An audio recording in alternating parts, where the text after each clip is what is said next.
Hi everyone, welcome back to my channel. जैसे कि आप जानते हैं हम आईआर सीरीज़ कर रहे थे। आज का हमारा टॉपिक रहने वाला है बोल्शेविक रिवॉल्यूशन पर, जिसे रूसी क्रांति भी कहा जाता है। Without any further do let's get started. देखिए फ्रेंड्स, हमने आईआर के अब तक जितने भी टॉपिक्स पढ़ लिए हैं उन सभी के मैंने कंप्लीट सेपरेट प्लेलिस्ट बनाई हुई है। अगर आपका कोई भी टॉपिक मिस हो गया है तो आप प्लेलिस्ट पर विजिट करके देख सकते हैं। तो चलिए बढ़ते हैं अपनी वीडियो की तरफ। देखिए 20th सेंचुरी की हिस्ट्री में जब हम हिस्टोरिकल बैकग्राउंड देखते हैं, ठीक है, तो 1917 की जो रूसी क्रांति है वो बहुत हद तक इम्पॉर्टेंट रही है।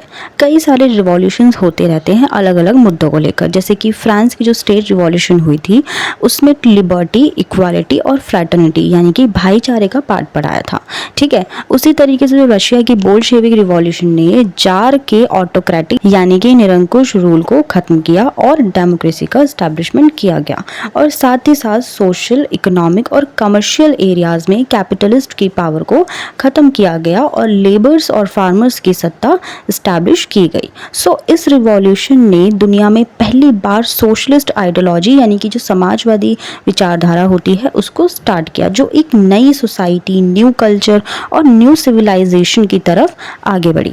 चलिए अब बात करते हैं रीजंस पर। सबसे पहले है क्लास बेस्ड, ठीक है। देखिए 19th सेंचुरी के मिड की जब हम बात करते हैं तो जो रूस जो था पश्चिमी यूरोप का यानी कि वेस्टर्न यूरोपियन पैमाने पर एक बहुत ही ज़्यादा पिछड़ा हुआ देश था। 1880 के दशक में रशिया में इंडस्ट्रियल रिवॉल्यूशन का जो युग है वो शुरू तो हुआ, लेकिन इसकी जो स्पीड थी वो बहुत ज़्यादा धीरे थी, ठीक है। कारखानों में जो हर दिन जो काम होता था वो 11 से 12 घंटे हुआ करता था, और वहाँ पे काम करने वाले जो लेबर होते थे उनकी जो हालत है वो 1850 के पहले के इंग्लैंड या फ्रांस के जो मजदूर होते थे यानी कि लेबर से ज़्यादा अलग नहीं थी, यानी कि बहुत ज़्यादा बुरी हालत उस वक्त हुआ करती थी, ठीक है। 1902 में कई इलाकों में किसानों के बड़े बड़े रिवोल्ट हुए। 1905 में सेंट पीटर्सबर्ग के जो लेबर्स थे उन्होंने हड़ताल कर दी और अपनी एक सेपरेट गवर्नमेंट बना ली, जिसे क्या कहा गया, सोवियत लेबर्स का नाम दिया गया था। तो इस रिवॉल्यूशन में पढ़े लिखे फेमस या जो कहते हैं कैपिटलिस्ट के साथ साथ कृषक और श्रमिक यानी कि लेबर्स और फार्मर्स भी शामिल थे, और वो जारशाही का डाउनफॉल होते हुए देखना चाहते थे, ठीक है। ओके, नेक्स्ट रीज़न है मार्क्सिज्म इन रशिया। देखिए 1898 में रूसी जो मार्क्सिज्म थे उन्होंने सोशल डेमोक्रेटिक पार्टी की स्टैब्लिशमेंट किया, ठीक है। रूसी मार्क्सवादियों ने 1903 में लंदन में क्या बुलाया, एक कॉन्फ्रेंस बुलाई। हर रूसी मार्क्सवादी को एक साथ वो करना चाहते थे, वो चाहते थे जितने भी रशिया में मार्क्सिस्ट है वो एक साथ आ जाए और सपोर्ट करें।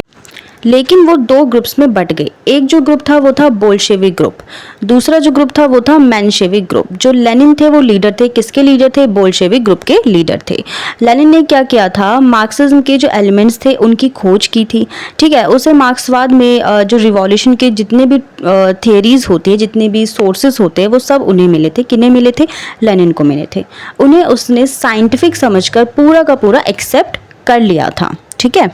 ओके, नेक्स्ट जो रीज़न है वो है जार शाही का ऑटोक्रेटिक रूल, ठीक है। जो जार निकोलस था वो 1894 में रूस की गद्दी पर बैठा था और अपने को वो बहुत ज़्यादा सुपीरियर समझता था, ठीक है। अपनी प्रजा को परेशान करना, ज़रूरत से ज़्यादा टैक्सेस लगवाना, तो ये चीज़ें बहुत ज़्यादा दुखी कर रही थी किसे, लोगों को। इस वजह से बोल्शेविक रिवॉल्यूशन शुरू हुआ। ओके, नेक्स्ट जो रीज़न है वो है इकोनॉमिक और सोशल इनइक्वालिटी पर। देखो इस समय जो रशिया की जो सोशल कंडीशन थी वो वैसे ही थी जैसे 1789 में 89 से पहले फ्रांस में हुआ करती थी, ठीक है। जो रूसी समाज था वो टू ग्रुप्स में बट चुका था। एक था जिनके पास सारे राइट्स हुआ करते थे, यानी कि जो कुलीन लोग थे यानी अमीर लोग थे, जो कैपिटलिस्ट लोग ज़्यादा थे, ठीक है, वो दूसरों को एक्सप्लॉइट करते थे, यानी कि फार्मर्स हो गए। सेकेंड ग्रुप में वो लोग थे जिनके साथ सबसे ज़्यादा इनइक्वालिटी की जाती थी, बहुत ज़्यादा भेदभाव किया जाता था, और कौन करता था, कुलीन वर्ग के लोग, ठीक है। वो कौन कौन थे, वर्कर्स थे, लेबर्स थे, फार्मर्स थे, ठीक है। सो अब बात कर लेते हैं इमीडिएट रीजंस पर। देखिए अगस्त 1914 में रशिया ने फर्स्ट वर्ल्ड वॉर में मित्र राष्ट्र यानी कि अलाइड सेंटर्स की तरफ से पार्ट लिया था। उस समय जो बोल्शेविक दल था उसके जो 5 मेंबर्स को छोड़कर संसद के सभी मेंबर्स ने शासन के इस डिसीजन को एक्सेप्ट किया, उनको वेलकम भी किया। इस समय भी रशिया और जापान वॉर के समय के हिस्ट्री की हर चीज़ को जानते थे, ठीक है। तो जनता में बहुत ज़्यादा सेटिस्फेक्शन की कमी बढ़ती गई। सो जब वॉर हो रहा था उसकी शुरुआत में रशिया की जो सेना थी, रशिया की सेना को कुछ हद तक कामयाबी ज़रूर मिली थी, लेकिन कुछ ही समय बाद जर्मनी के अगेंस्ट जब रशियन फोर्सेस जा रही थी तो वो हारने लगी थी, यानी कि अब उनकी हार जो है शुरू हो रही थी। फर्स्ट वर्ल्ड वॉर के जब समय चल रहा था तो रशिया को बहुत ज़्यादा इकोनॉमिक क्राइसिस झेलने पड़े, ठीक है। सेना का नुकसान हो रहा था, उन पर वेपन्स की भी कमी थी, जिस वजह से उनका हारना बहुत ही ज़्यादा नेचुरल था। सो अब क्या होने लगा, किसानों के जो खेत थे वो खाली रह गए। ऐसी सिचुएशन में क्या हुआ, जितनी भी मासेस थी उनमें सेटिस्फेक्शन की कमी होना बहुत ही नेचुरल था, ठीक है। तो इस सिचुएशन में क्या हो रहा था, जनता बहुत ज़्यादा किसे ब्लेम कर रही थी, जार के शासन को, ठीक है। तो ये एक इमीडिएट रीज़न निकल कर आता है। नेक्स्ट है मार्च 1917 की रिवॉल्यूशन और जारशाही का अंत होना। देखो फरवरी 1917 में मॉस्को में एलाइट क्लास का एक कॉन्फ्रेंस बुलाया गया। इस क्लास ने भी ये मांग की कि सिचुएशन को संभालने के लिए जो शासन में सुधार करना अब बहुत ज़्यादा ज़रूरी हो जाता है, ठीक है। और पार्लियामेंट का जो सेशन है उसे जल्द से जल्द बुलाया जाना चाहिए। लेकिन सम्राट और उसके जितने भी हेल्पर्स थे उन्होंने इस तरफ कोई भी ध्यान नहीं दिया, ठीक है। अब लास्ट में क्या हुआ, 7 मार्च 1917 को सिचुएशन इतनी ज़्यादा बिगड़ गई, भूख और ठंड से ठिठुरे हुए जो गरीब मजदूर थे उन्होंने पेट्रोग्राड की सड़कों पर दुकानों को लूटना शुरू कर दिया। सम्राट ने इन पर गोलियां चलाने की बात बोली कि गोलियां चलाई जाएगी, आदेश दिए उन्होंने। लेकिन सिपाहियों ने क्या किया, गोलियां चलाने से पूरी तरीके से मना कर दिया, ठीक है, क्योंकि सिचुएशन अब बहुत ज़्यादा बिगड़ चुकी थी। 8 मार्च 1917 को पेट्रोग्राड के कपड़े के कारखानों में काम करने वाली जितनी भी लेडीज़ थी और कुछ समय बाद जितने भी मेल लेबर्स ने भी हड़ताल शुरू कर दी थी, ठीक है, क्योंकि अब वहाँ पे मेंबर्स जो है लोग बढ़ते जा रहे थे। और वो लोग क्या नारे गा रहे थे, वो नारे लगा रहे थे, रोटी दो के नारे वो लगा रहे थे। और उसके साथ साथ वो क्या नारे लगा रहे थे, अत्याचारी शासन का नाश हो, ठीक है। ये 2 नारे वो सबसे ज़्यादा लगा रहे थे। जार ने अब क्या किया कि अपनी सेना भेजी, और लेकिन सैनिकों ने क्या किया, जितने रिवॉल्यूशनरी थे उनका उन्होंने साथ दिया। दूसरे ही दिन सम्राट ने ड्यूमा को प्रीच कर दिया, ठीक है। अब क्या हुआ, रिवॉल्यूशनरीज और सैनिकों ने मिलकर सैनिकों और मजदूरों के रिप्रेजेंटेटिव्स की एक क्रांतिकारी सोवियत परिषद यानी कि रिवॉल्यूशनरी सोवियत काउंसिल बना ली। 14 मार्च को क्रांतिकारी परिषद यानी कि रिवॉल्यूशनरी काउंसिल और ड्यूमा के जितने भी मेंबर्स थे उनकी एक समिति बनाई। समिति ने मिलकर एक टेम्पररी गवर्नमेंट बनाई।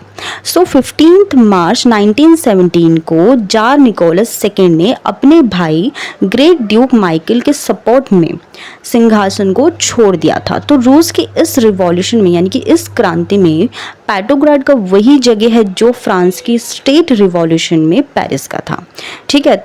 इसके बाद क्या हुआ, वहाँ पर टेम्पररी लिबरल गवर्नमेंट बनाई गई जिसकी लीडरशिप कौन कर रहे थे, प्रिंस लवाव, ओके। सो अब क्या हुआ, बोल्शेविकों ने प्रावदा नाम के एक न्यूज़पेपर के थ्रू अपने थॉट्स को स्प्रेड करने की कोशिश की, ठीक है। पूरा जो रूस था वो बोल्शेविकों के आवाज़ से बहुत ज़्यादा गूंज रहा था, चारों तरफ नारेबाजी हो रही थी और रिवॉल्यूशन चल रहा था। जब वॉर ख़त्म हो गया तो किसानों को खेत मिले और जितने भी गरीब थे उनको रोटी दी गई, ठीक है। जो केरेंस्की की जो गवर्नमेंट थी उनकी जो कंडीशन थी वो बिल्कुल भी अच्छी नहीं थी, ठीक है। रिवॉल्यूशनरी सोशलिस्ट जो थे और मेंशेविक जो दल थे उनके जितने भी कैबिनेट थे उनसे अलग हो चुके थे।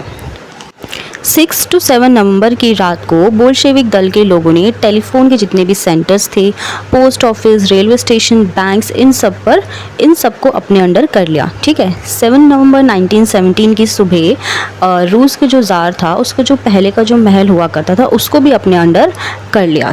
इन सब के बाद लेनिन ने एक प्रोग्राम रखा जिसमें नवंबर 1917 जो रिवॉल्यूशन में उन्हें कामयाबी मिली थी उसके बाद जितने भी रूसी थे उन्होंने सोवियत कांग्रेस का इनॉग्रेशन करते समय लेनिन ने क्या कहा था कि अब हम एक सोशल सिस्टम को बनाएंगे और इसी पर आगे चलेंगे, ठीक है। सो अब बात करते हैं बोल्शेविक रिवॉल्यूशन के सिग्निफिकेंस पर।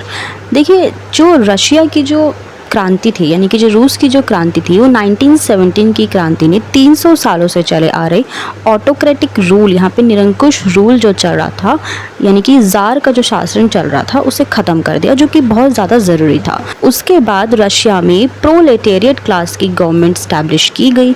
इसने रशिया में एक नई तरीके की सोशल स्ट्रक्चर को तैयार किया, ठीक है, जिसमें जितने भी फार्मर क्लास थे या जितने भी वर्कर क्लास थे उनको उनकी ज़रूरत के अकॉर्डिंग ज़मीन दी गई। इस तरीके के रशिया ने नई तरीके की इकोनॉमिक पॉलिसीज़ अपनाई।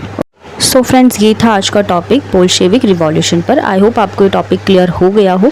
अगर आपका कोई भी डाउट है तो आप मुझसे ज़रूर पूछें। अगर आपको वीडियो अच्छी लगी तो प्लीज़ लाइक कीजिए, शेयर कीजिए और मेरा चैनल सब्सक्राइब करना बिल्कुल ना भूलें। मिलते हैं अपनी नेक्स्ट वीडियो में। Till then bye bye, take care.